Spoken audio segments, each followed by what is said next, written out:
1절로 11절의 말씀, 제가 가진 성경으로 신약성경 393쪽에 있습니다. 한 절씩 교독하겠습니다. 제가 먼저 봉독합니다.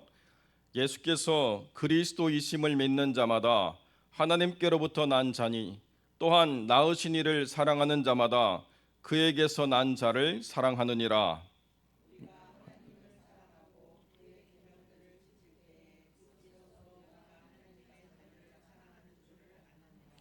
하나님을 사랑하는 것은 이것이니 우리가 그의 계명들을 지키는 것이라. 그의 계명들은 무거운 것이 아니로다. 하나님께로부터 난 자마다 세상을 이기느니라. 세상을 이기는 승리는 이것이니 우리의 믿음이니라. 예수께서 하나님의 아들이심을 믿는 자가 아니면 세상을 이기는 자가 누구냐? 이는 물과 피로 임하신 이시니 곧 예수 그리스도시라. 물로만 아니요 물과 피로 임하셨고 증언하는 이는 성령이시니 성령은 진리니라. 증언하는 이가 셋이니 성령과 물과 피라. 또한 이 셋은 합하여 하나이니라. 만일 우리가 사람들의 증언을 받을진대 하나님의 증거는 더욱 크도다. 하나님의 증거는 이것이니 그의 아들에 대하여 증언하신 것이라.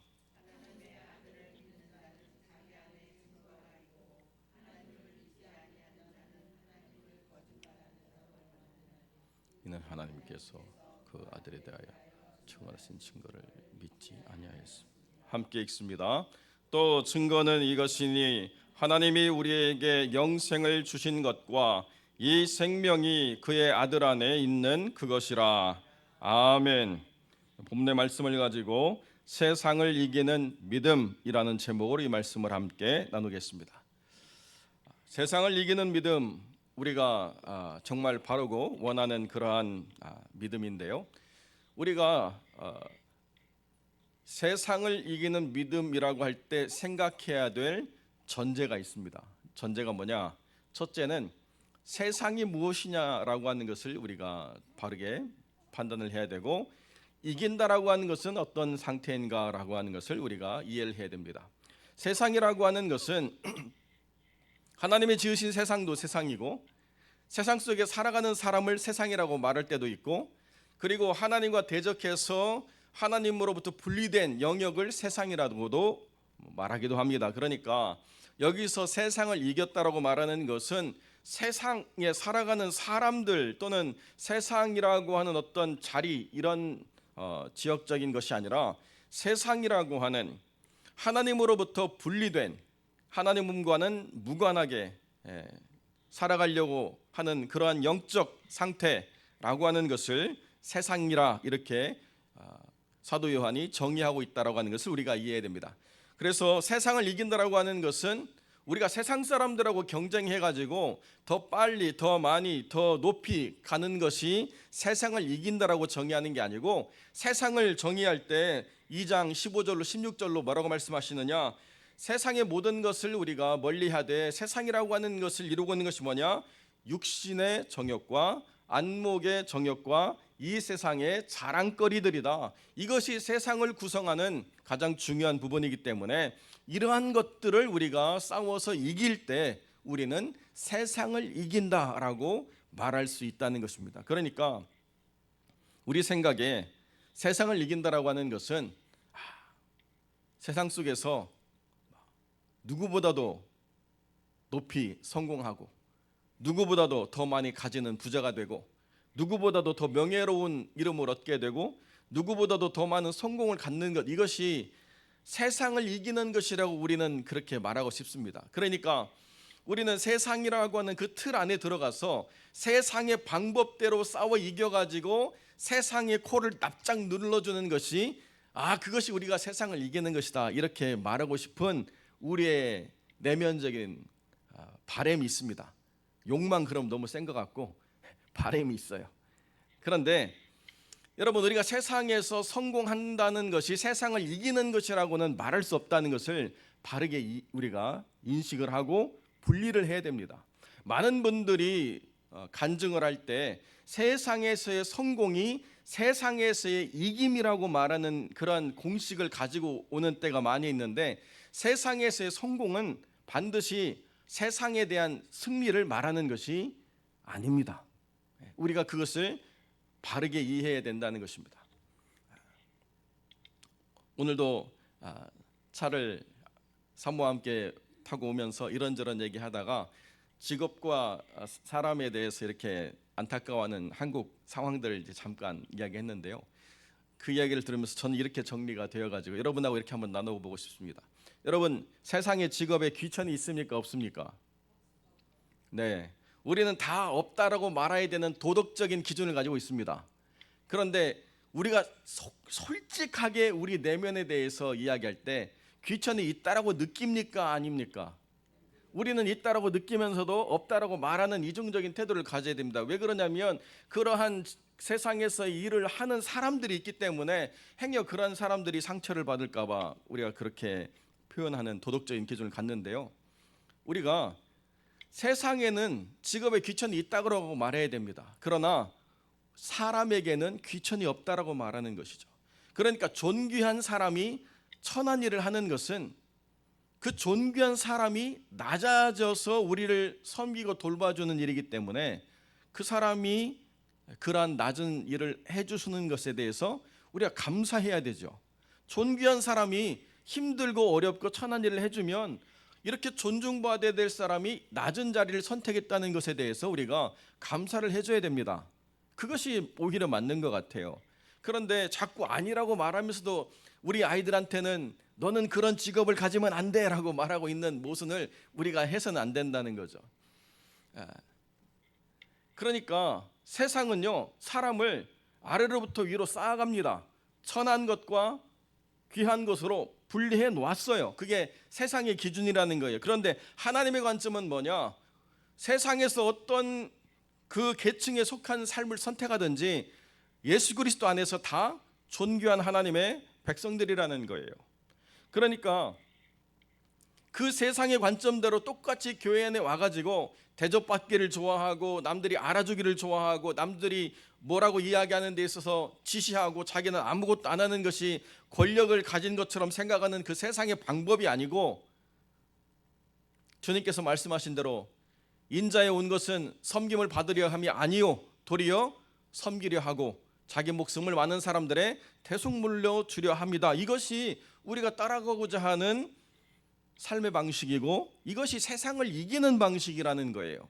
세상에는 남을 시키는 사람이 높은 사람이고 그 시키는 사람에 의해서 무언가를 섬겨주는 사람이 낮은 사람이라고 말하지만은 그러나 하나님의 관점에서는 섬김을 받는 자가 섬기는 자보다 아직은 연약하고 부족하고 모자라다는 것입니다. 그러니까 교회에서 우리가 경계해야 될 게 뭐냐? 하나님 안에서 정말 존중받아야 될 믿음의 모습은 섬기는 거에 있다는 거예요. 낮은 자리에 있다는 것입니다. 그런데 그러한 것들을 교회가 왜곡시켜가지고 이상한 것들을 만들어내는 게 문제라는 거예요. 어느 교회를 가면 이 맨 앞줄은 우리는 왜 비워놨는지 모르겠어요. 예, 그런데 어떤 교회는 이 맨 앞줄이 시무장로만 앉는 자리가 돼 있어요. 아무나 가서 앉을 수가 없어요. 거기 앉으려고 그러면 끌려 나가가지고 딴 데로 안내하시는 분에 의해서 가야 돼요. 그런 자리도 있어요. 뭔가가 뭐 구별됐다라고 말하는 건 좋은데 또 방이 그 주일날 그 큰 교회가 여러 가지 조직과 뭐 위원회와 행사로 막 여러 가지로 바쁜데 한 곳은 절대로 들어갈 수가 없어요. 당회원실. 여기는 뭐 아니 회의를 할 때만 당회원이 써야 되는데요. 당회원들의 휴게실이 돼가지고 아무도 못 들어가요. 이게 도대체 어디서부터 말미암았는지 참 모르겠어요. 여러분, 우리 장로님들이 참 감사한 게 뭐냐면 섬기는 것을 힘들어하지 않으시고 섬겨 주시기 때문에 참 감사한 거죠. 늘 주일마다 우리가 올 때 교회 사인판 두 분 장로님이 오늘은 장로님 차례입니다 해가지고 돌아가면서 꺼주시는데요. 이거 하나도 사실 쉽지 않아요. 생각하고 내가 교회를 사랑하는 마음으로 해야 되겠다고 하지 않으면 챙겨지지가 않습니다. 모든 것 하나하나가 섬긴다라고 하는 것이, 이것이 우리의 살아온 세상 속에 우리의 본성을 거스르는 일이기 때문에 늘 우리가 잠깐 깨어있지 않으면 우리가 받는 것, 우리가 누리는 것, 우리가 알아줌을 당연히 여기시는 이 모든 것들이 너무나 우리에게 익숙하게 드러나게 돼 있다는 것입니다. 그러니까 세상을 이긴다라고 하는 것은 세상의 방식대로 살아가는 것을 우리가 거부하고 주님의 방법대로 세상 속에 살아가는 것이 세상을 이기는 믿음이라고 하는 것을 우리가 전제하는 것을 잘 우리가 이해를 한다는 것입니다. 그럼 세상을 이기는 믿음을 가진 사람들은 어떠한 세 가지 특성이 있느냐? 세 가지로 요한이 딱 압축했는데 가장 중요한 특성이 뭐냐? 사랑이라고 하는 특성이에요. 세상을 이기는 믿음을 가진 사람들은요, 하나님을 사랑하고 그리고 하나님께 속한 사람들을 사랑하게 돼 있어요. 이것은 마치 자석과 같아요. 자석이라고 하는 것은 겉에 무언가를 막 움직일 수 있는 강력한 동력을 가진 어떤 툴이 아니고 그 내부 안에 당기는 힘과 미는 힘을 가지고 있는, 인력과 청력이라고 하는 힘을 가지고 있는 그런 성질을 띠는 존재가 되어버렸어요, 물질 자체가. 그래서 당기는 힘을 발휘할 때 모든 것들을 다 끌어당기진 않지만 당기는 힘에 반응하는 존재들을 끌어당깁니다. 그리고 그렇게 끌어당겨진 존재들은 또 자석에 의해서 약하지만 자성을 띠게 돼요. 이게 자석의 영향력이죠. 그러니까 자석에 오래 붙여놓던 클립은요, 떼면 지가 자석도 아닌데 자석의 역할을 하죠. 왜 그래요? 영향력을 받았기 때문에 그런 자기를 잠시나마 갖게 된다는 거예요. 그런데 자석이라고 하는 게 모든 걸 다 끌어당기느냐? 그건 아니죠. 자석에 붙지 않는 물질들이 있습니다. 그런 것처럼 성격이 규정이 되어 있다는 거예요. 우리가 누구를 사랑해야 되겠다라고 우리의 의지와 노력과 뭔가 힘으로 되는 것이 아니고 주님을 믿고 그 믿음이 우리 안에 생기게 되면 자연히 하나님과 하나님께 속한 가치를 의미 있고 가치 있게 여기는 성질을 띠게 되어 있다는 거예요. 그냥 무조건적으로 자연스럽게 내가 그렇게 하나님께 속한 사람들이 반갑고 즐겁고 사랑스럽고 만나고 싶고 교제하고 싶고 이것이 그냥 자연스럽게 이루어진다는 것입니다. 노력하고 힘들게 하고 우리의 본성이 그렇지만 그 본성을 넘어서는 것이 믿음이라는 것입니다. 여러분들은 믿지 않겠지만 저는 굉장히 내향적인 사람입니다. 저는 우리 교회 아닌 다른 교회에는요 가서 밥도 잘 먹고 싶지 않은 사람이에요. 근데 저희 사모는 하나님을 저보다 더 사랑해가지고 교회에 가면 어떤 교회든지 그 교회에서 꼭 밥을 먹어야 된대요. 저는 하나님이 저에게 섬기라고 주신 사람들에게만 이렇게 오픈이 되고 저는 다른 사람들하고 안 어울려도 전혀 장애가 없는 사람입니다. 그런데 하나님께서 저에게 교회를 사랑하라고 교회를 섬기라고 하셨기 때문에 제가 여러분들에게 다가가고 여러분들에게 이렇게 마음 열고 하는 것이지 제 본성은요 전혀 저를 드러내고 싶지 않은 사람이에요. 그러니까 제가 여기 와서도 행여 누가 저를 목사로 알아볼까 봐 숨어 다니는 건지도 모르겠어요. 저를 모르는 게 편해요. 그런데 하나님께서 저에게 변화할 수 있는 부분을 두셔서 제가 섬기는 교회, 제가 섬기는 영역에 들어오면 제가 먼저 다가가고 제가 먼저 가까이 하려고 하는 그런 사람이 되더라고요. 이게 변화죠. 이게 하나님이 만드시는 부분인 것 같아요. 그러니까 내가 노력한다라고 해서 되어지는 게 아니라 내가 하나님을 가까이 알아가면 알아갈수록 내 안에서 그런 변화가 저절로 변화되어지더라는 것입니다. 내가 그렇게 변화되어지더라는 거예요. 내가 누군가에게 관심을 갖게 되고, 내가 누군가를 위해서 기도하게 되고, 내가 하나님의 교회를 사랑함으로써 무언가를 돌아보게 되고, 그 하나님의 교회가 온전하게 세워지도록, 하나님의 교회가 잘 관리되도록 무언가를 내가 마음을 쓰게 되는 것, 이것이 내면적인 변화라는 것입니다. 겉으로는 아무것도 변화된 것이 없죠. 그러나 속사람이 변화되어져 가고 있다. 이것이 가장 중요한 특징이라는 거예요. 그런데 속사람이 변하지 않는다.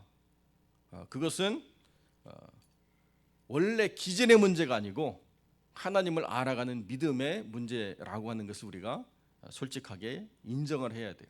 내가 왜 속사람이 변하지 않는가? 내 믿음이 성장하지 않고 있기 때문이다.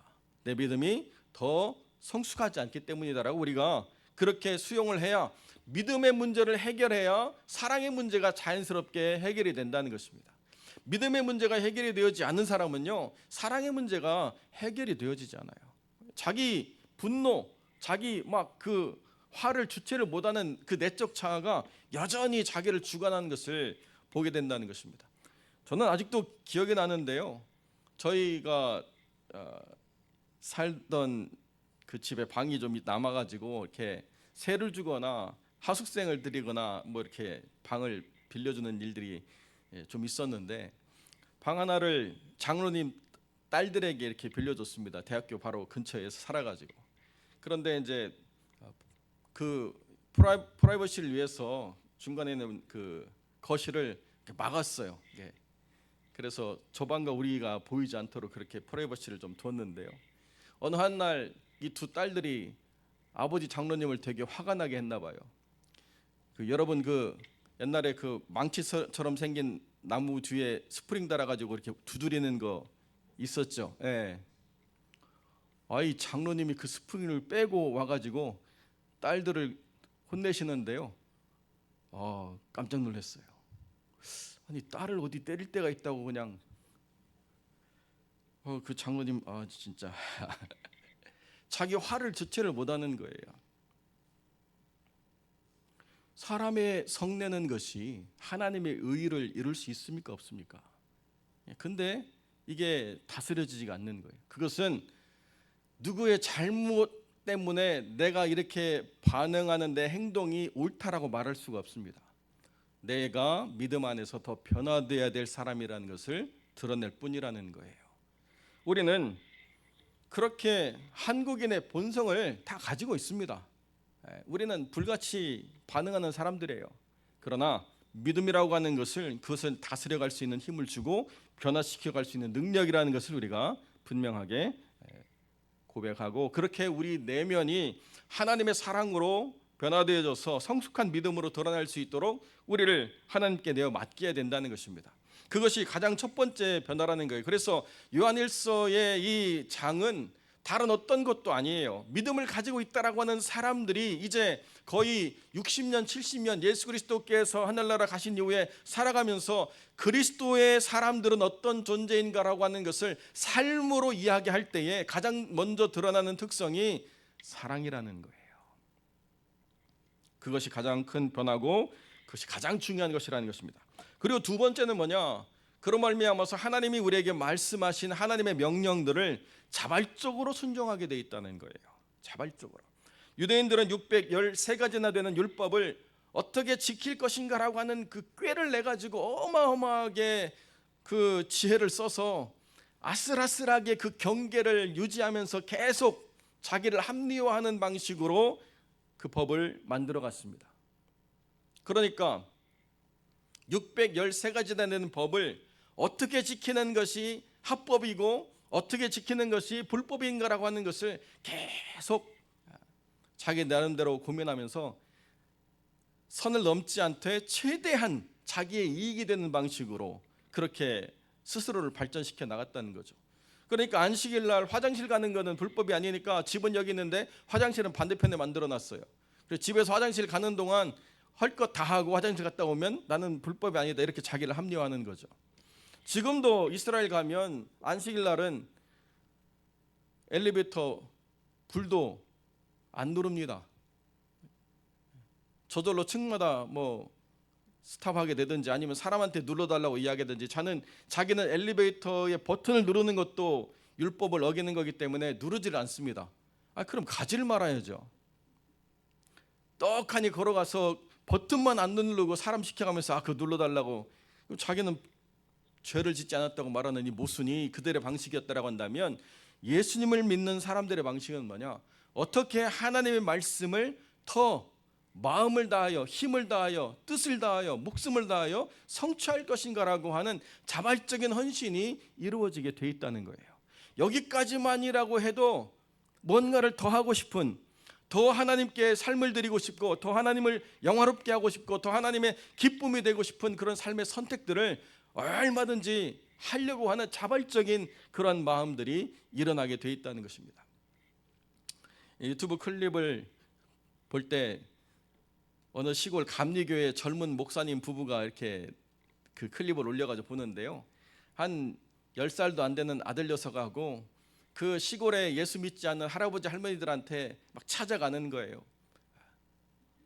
빵도 사다 드리고 뭐 누가 뭘 좀 갖다 주면 그것도 삶아가지고 드리고, 계속 방문하면서 그렇게 쭉 찾아다니고 드리고 헌신합니다.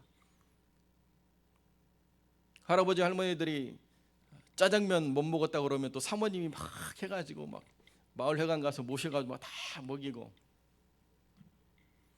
누가 그거 하라고 강요한 건 아닙니다. 누가 그거 해야만 목사 사례비 준다고 한 것도 아닙니다. 그런데 그렇게 하고 싶은 거예요. 베풀고 나누고 섬기고 하다 보면 그 할아버지 할머니들이 한 분이라도 교회 안으로 들어와서 그렇게 예수 믿을 수 있도록 계속 섬기는 거죠. 저도 시골에서 목회하시는 저희 누님 그 예배를 한 번 인도했는데요, 정신이 없습니다. 아직도 한글을 몰라가지고요, 성경은 읽을 수도 없거니와 찬송을 부르는데요, 한 소절 한 소절 사모인 저희 누님이 큰 소리로 불러줘야 돼요. 예수 사랑하심은 하나하나 따라가는데요, 곡조는 아는데 가사는 모르니까. 제가 이렇게 설교하려고 섰는데요, 이미 잘 준비가 돼 있어요.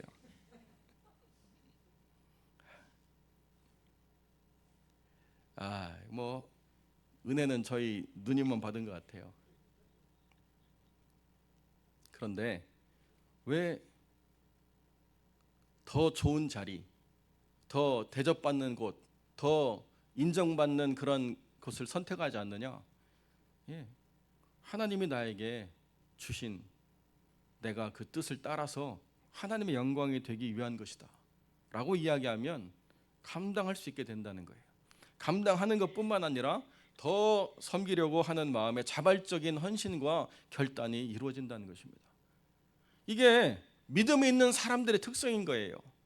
그냥 해야 될 걸 마땅히 아는데 누가 나 대신 하나 안 하나 막 지켜보고 막 눈치 주고 이렇게 막 몰아가가지고 어쩔 수 없이 하고 나면, 누군가 이제 내 밑으로 한 명 들어와가지고 나도 그렇게 좀 해야 되겠다라고 하는 것만 배우는 군대 방식처럼 그렇게 가는 게 아니라는 거예요. 계명을 지키는 것이 너무나도 기쁨이 되고, 그 계명을 지켰을 때 하나님이 주신 은혜가 너무나도 크고 놀라운 것을 깨닫게 되고, 그 하나님의 뜻을 좇아서 살아가는 삶이 얼마나 하나님 안에서 순적한 삶인가, 얼마나 하나님 안에서 평탄한 삶인가, 얼마나 하나님의 축복으로 풍성한 삶인가를 경험하게 된다는 거예요. 이것이 믿음의 특성이라는 것입니다. 그리고 세상을 이기는 승리를 경험함으로 믿음을 증명하는 거예요. 승리를 맛보는 삶이에요. 늘 언제나 뭐 하나 때문에 내가 넘어지는 것이 있는데요, 예수를 믿고 믿음 안에서 자라가고 그 믿음의 기쁨을 회복하고 말씀으로 말미암아서 힘을 얻게 되면 늘 나를 넘어뜨리던 그것을 내가 이기는 기쁨을 얻게 된다는 것입니다. 이거 별거 아니었구나, 이거 나를 위협하고 나를 힘들게 하던 이거 정말 아무것도 아니구나 라고 하는 그 승리를 내가 경험할 때 비로소 내가 믿음이 있구나를 분명하게 알아간다는 거죠. 그런데 항상 그 문제에 반복해가지고 넘어지면 믿음도 의미가 없어지는 것 아니겠습니까? 내가 믿음이 의미 있다고 하는 것은 나를 항상 힘들게 하고 괴롭게 하는 그 문제가 더 이상 나를 힘들게 하지 않는다는 것을 내가 분명하게 경험하는 승리를 맛볼 때에, 그때 내가 믿음이 있구나라고 하는 것을 사람들에게 말할 수 있게 된다는 것입니다. 그것이 우리의 삶이라는 거예요. 그런데 그 믿음의 승리는 뭐냐? 요한복음 16장 23절에 주님이 이미 이긴 싸움의 승리를 선언하셨어요. 세상에서 너희가 환난을 당하나 담대하라, 내가 세상을 이기었노라. 이미 과거에 주님이 이기셨고, 우리는 어떤 거냐? 전쟁은 하나님이 이기셨지만 아직 남겨진 전투 안에서의 승리는 여전히 우리가 완성해야 될 부분이라는 거죠. 그래서 그 이김이라고 하는 것이 아직도 우리의 삶 가운데 계속되고 있는 자잘한 전투의 싸움 가운데서도 우리가 그 승리를 맛보는 것, 그것이 하나님의 은혜라는 것입니다. 여러분, 그러한 승리를 맛보기 위해서는 우리가 뭘 해야 돼요? 대상을 정해야 돼요. 이걸 내가 한번 이겨봐야 되겠다. 목표가 있어야 그것을 실행할 수 있는 힘이 나오는 거죠. 어디를 가야 되는지도 모르는데 무엇부터 정리해야 될지 순서와 계획이 없는데 어떤 것을 우리가 승리하겠다라고 하는 것은 굉장히 추상적인 것이 된다는 것입니다. 그러니까 2025년이 한 해, 우리 장로님이 기도한 것처럼 벌써 절반이 지나가고 있는데요, 내가 이 한 해 속에서 그 이전에는 이기지 못했던 무언가를 내가 이기려고 한다고 한다면 이 한 해를 마감할 때에는 이제 목적을 정해야 된다는 것입니다. 무엇을 이길 것인가? 무엇을 내가 정하고 나갈 것인가? 라고 하는 분명한 목적을 정하고 그것을 한번 이겨보려고 도전할 삶의 계획이 필요하다는 것입니다. 그런데 그런 삶의 목적과 계획도 없이 그냥 흘러가는 대로만 믿는다라고 한다면, 그 흘러가는 대로만 믿는 믿음은 우리가 우리의 삶의 믿음이라고 하는 것을 구체적으로 분명하게 세워가는 데 있어서는 지혜롭지 않다는 것입니다. 그러니까 우리는 이 한 해의 나머지 시간들을 목표를 정하고 우리 삶에서 모든 것을 다 해내겠다는 것이 아니라 적어도 내 삶에서 내가 도전해야 될 가치라고 하는 것을 추구하고 그것을 위해서 삶의 우선순위를 정리해야 될 분명한 방향성이 있어야 된다는 것이죠. 그렇게 우리가 살아가는 믿음이 우리가 세워질 때에 그 믿음을 온전히 하시는 하나님께서 우리에게 가르쳐 주시는 믿음의 근거로서의 그 예수님이 누구이신가를 우리에게 정확하게 전달해 주고 계시다는 것입니다. 그래서 그때 당시에 사람들은 예수님이라고 하는 분을 어떻게 이해하는 이단들이 많았느냐? 한 청년에게 세례 요한이 세례를 베풀 때에 성령께서 임하심으로 예수의 영이 임해서 그냥 그 청년 예수가 그리스도라고 하는 역할을 하다가, 그러다가 십자가의 죽음으로 영과 육체가 분리될 때 그 청년은 그냥 한 육체의 죽음으로 끝났다라고 이렇게 말하는 영지주의가 팽배했던 때입니다. 그러니까 바른 신앙의 관점을 갖도록 어떻게 우리에게 전달해 주느냐? 물로만이 아니라는 거예요. 그때 갑자기 영이 임해가지고 청년 예수가 그리스도가 된 게 아니라는 거예요. 물로만이 아니고 물과 피로 완성이 됐다. 그리고 그것을 증거하시는 이가 성령이시다. 물과 피와 성령이 하나다라고 하는 것은 이 땅에 오셔서 대속적인 죽음을 죽으시는 어린 양으로서 그 모든 죄를 감당하시고자 하는 것, 그것이 요한의 세례로부터 오는 그 물이었다고 한다면 그것을 완성하시는 십자가의 죽음이 모든 것의 완성이셨고, 그 모든 것을 함께 이루신 성령께서 하나 되셔서 이런 것들을 다 완성했다라고 하는 바른 신앙의 근거를 우리에게 전달해 주고 있다는 것입니다. 그러니까 그 바른 신앙을 가진 믿음의 사람들 안에는 다른 어떤 증거보다도 더 중요한 내적 증거로 충만한 삶이 있다는 거예요. 내 안에 예수의 생명이 있다. 내 안에 예수로 살아갈 수 있는 그러한 분명한 기쁨과 예수로 말미암는 풍성한 은혜가 충만한 생명력 넘치는 예수의 생명이 내 안에 있다라고 하는 확신이 우리 안에 분명히 선다는 것입니다. 이것이 서야 세상을 살아갈 힘을 갖는 거예요. 내가 예수의 생명으로 충만해야 세상이 아무리 대단하다 하더라도 내 눈으로 들어오는 것들이 나에게 얼마나 불만족이 되고 그 스트레스가 되고 얼마나 짜증나게 하는 일이 된다 하더라도 예수의 생명으로 얼마든지 이 삶을 이길 수 있는, 그리고 그 풍성한 은혜로 내게 속한 영혼들을 예수의 생명으로 채울 수 있는 그런 은혜를 우리가 누리게 된다는 것입니다. 우리 안에 예수의 생명으로 충만한 삶이 우리의 살아가는 힘과 능력이 된다는 것이죠. 여러분, 요즘은 그렇더라고요. 요즘은 현찰이 이제 통용되지 않는 세상으로 점점 가고 있기 때문에 저희가 한국에 가서 현찰을 냈더니 캐시어가 당황을 해요. 요 근래에 자기가 캐시어를 하면서 현찰을 받아보질 않아가지고 이거를 어떻게 입력을 해서 돈을 내줘야 되는지를 모르더라고요. 그래가지고 갑자기 현찰을 받더니 우물쭈물하다가 매니저를 불러요. 그래서 매니저가 와가지고 그거를 열어서 계산을 하고 우리한테 돈을 내주더라고요. 근데 저희는요, 한국 가니까 이 카드를 쓸 수가 없어요. 통용되는 게 없고 모든 것이 핸드폰으로 다 되기 때문에 우리는 한국 시민이 아니니까 안 되는 게 너무나도 많은 거예요. 돈이 없어서도 못 쓰겠는데 돈을 줘도 못 쓰겠더라고요. 여러분, 주님께서 여러분들에게 생명을 주셨습니까? 안 주셨습니까? 이렇게 소곤거리시죠? 남들이 알면 큰일 나는 비밀이에요. 예수의 생명을 우리가 가졌습니다. 그럼 써야 될 거 아니에요. 예수의 생명을 어떻게 쓸 것인가? 우리로 좌절하게 하고 낭망하게 하고 우울감을 갖고 우리로 지치게 하는 것들 안에 이기는 힘이, 보약을 먹어서도 물론 힘이 날 수 있겠지만 예수의 생명으로 이것 모든 것들을 이기게 하옵소서. 예수의 생명으로 내 삶을 새롭게 하시옵소서. 내가 이 모든 것들에 지치거나 눌리거나 상하거나 병들지 않게 하시고 예수의 생명으로 새롭게 하시옵소서라고 하는 그 간구를 하나님께 드리고, 주님이 그 간구를 들으시고 응답하사 나를 새롭게 하시는 힘을 얻을 때, 그때 내 삶의 자리는 하나도 변하지 않았지만은 그것을 살아갈 힘과 능력과 지혜를 하나님 아버지로부터, 예수로부터 우리가 얻고 가게 된다는 것입니다. 여러분, 우리가 하나님 잘 믿는다라고 해서 갑자기 말 안 듣던 남편이 말 잘 듣는 남편 되는 게 아니잖아요. 예, 잔소리 많이 하던 아내가 갑자기 막 나를 왕처럼 섬기는 아내가 되는 거 아니잖아요. 물론 여러분들은 다르시겠지만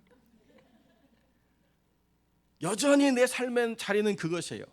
여전히 내 삶이 바라보는 관점에서 보이는 모든 것들은 다 그런 것들이에요. 그런데 하나도 바뀌지 않았는데 내가 예수의 생명으로 충만하니까 살만한 거예요. 혈압 높아지지 않을 수 있어요. 다스려갈 수 있어요. 그리고 그 삶에서도 하나님이 이끄시는 삶의 찬란한 가치와 소망을 바라볼 수 있어요. 이것이 하나님의 은혜라는 거예요. 그 이전에는 내가 간구하던 세상의 가치로 말미암아서 그 관점으로만 바라봐야 의미를 갖던 모든 것들이 이제는 예수의 생명으로 말미암아 하나님의 시각으로 바라볼 수 있는 힘을 갖게 되니까, 내 삶에 이런 의미가 있구나, 내 삶에 이런 하나님의 도우심이 있구나, 내 삶을 이렇게 세밀하게 인도하시는 하나님의 은혜가 있구나, 심지어 내가 심중에 바라던 것까지도 하나님이 이끄시는 은혜가 있구나 라고 우리가 생각하게 된다는 것입니다. 우리의 내면의 기준이 바뀌지 않으면요, 아무리 새로운 것이 다가와도요 해석이 안 돼요. 제가 어제 토요일 날 설교를 하고 있는데요, 음식 냄새가 얼마나 맛있게 들어오는지 너무 맛있는 냄새가 나더라고요. 그런데 제 코에는요 맛있는 김치찌개가 끓여지고 있어요. 그건 저 기준이죠. 그리고 예배를 마치고 기도를 다 하고 난 다음에 갔더니요, 김치찌개가 아니고 맛있는 토마토 스프가 있었어요. 근데 왜 저는 그걸 그렇게 느꼈을까요?